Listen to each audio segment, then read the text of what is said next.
So based on the 12 rules for life, based on Jordan Peterson's book, I think it's very important for parents to not overprotect their children. Like, Because why is that? because consider a family equivalent to Garden of Eden, right? So there's order, and the parents are trying to raise the kids properly, and overprotecting them is one of the biggest mistakes they could ever do, because in every Garden of Eden there's a serpent, and every child has to deal with the serpent or the temptation at some point in their life. Of course. And then overprotecting them would only cause their own fall. So when kids go to school, they will inevitably be influenced by other kids' other views. So what are they going to do then? What are the parents going to do then? Brainwash them into not absorbing other ideas. And if these kids are not open to other ideas, then they'll just perish eventually. Because consider that there are two worlds, right? Yeah. Consider there are two worlds. World one is order. So this represents the village. The village is order. There's security. There's discipline. There's a way of living. And then eventually people would have to go into outside the village to hunt, to bring food for the people within the village, or sometimes they could grow crops within their own village. But sometimes you have to go out to get some resources to learn some new things. Of course, yeah. So you go out into the chaos, into the unknown. And when you go into the unknown, you meet predators, you meet other tribes that's dangerous to you. They might kill you. You don't know what's going to happen. So a kid, if he's overprotected, how is he going to survive out there if his role is to go out there and into the unknown, and explore and raise his own family in the end? If he's overprotected and stays a mommy's boy or daddy's boy, he's not going to survive. He's gonna perish. He's going to wither. So what I think parents have to do is equip the children with the skills to survive in the chaos, but stick to order. Because a human being's role is to go into the chaos and create order in the chaos. That's what we do. We go. We go to the jungle, we chop a tree off, and we create logs out of it, so we can cook food. That's in a way order, because you're creating something, or creating civilizations from nothing, from empty uninhabited land, like Israel. At some point it was just deserted. It was a desert pretty much, wilderness. They couldn't even grow crops in it. But what did they do? They created a civilization, and from now they grow crops.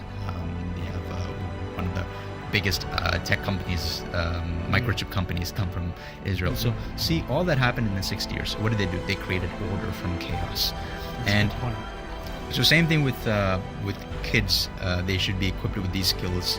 And with teenagers, why are teenagers rebellious? Is because they know, their biology knows, that eventually they have to provide for the family. So what they're doing is they become rebellious because they wanna, they thirst to go into the chaos, and they want to bring order.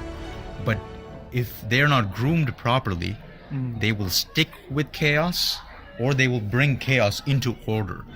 So this is why, but teenagers, their natural tendency is to go into chaos, to explore, and that's okay. That's perfectly healthy. That's how it's supposed to be.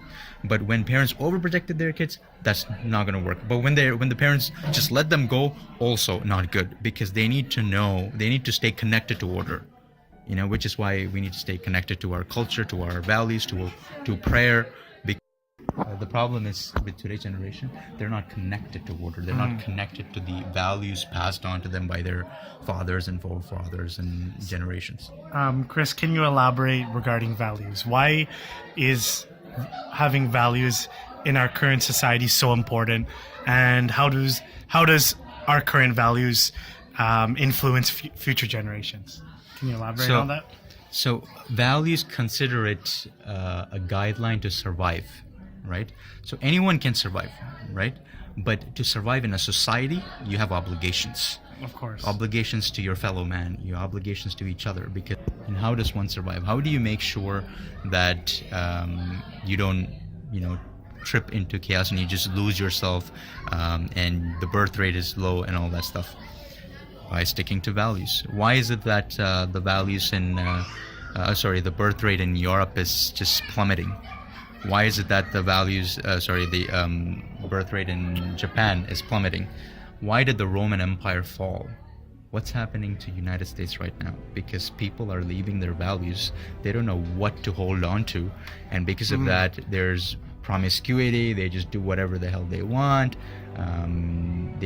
Because they do whatever the hell they want, there is no proper father figure or mother figure in their mind.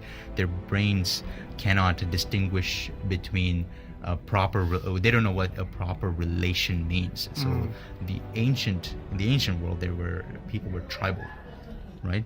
So because people were tribal, there were strong bonds between father and mother, and because to maintain social order, they create certain values, certain guidelines that you have to abide by. Same thing with any companies or organizations. There are values, guidelines you have to abide by, because if you go outside these guidelines, it would be destructive to the company.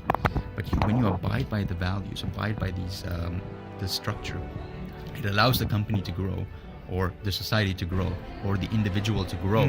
So do you think that our society and our generation, current generation, the direction that we're going in is we're kind of getting rid of our values that brought our parents? And what are your thoughts on that? Do you think? Yes, because it's good to try new things, but the thing is that when you get into the chaos, there are predators, there's danger everywhere.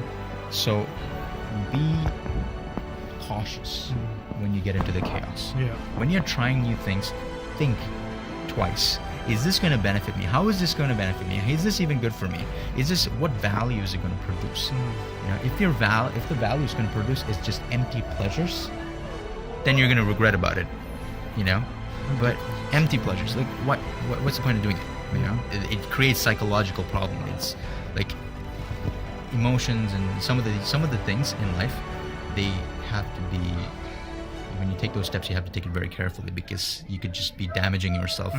There will be scars that you would have for the rest of your life. So be very cautious when you get into the chaos. I'm not telling people not to get into the chaos. We have to get into the chaos and create order out of it. To meet new thresholds. And to meet new thresholds, challenge new things. But something like Elon Musk is doing, he's getting into the chaos and he's making new things. He's making beautiful things. He's making electric cars. Plans to go to Mars. All that is great. So use your order, use your values to break barriers, to go into the chaos and make something beautiful out of it.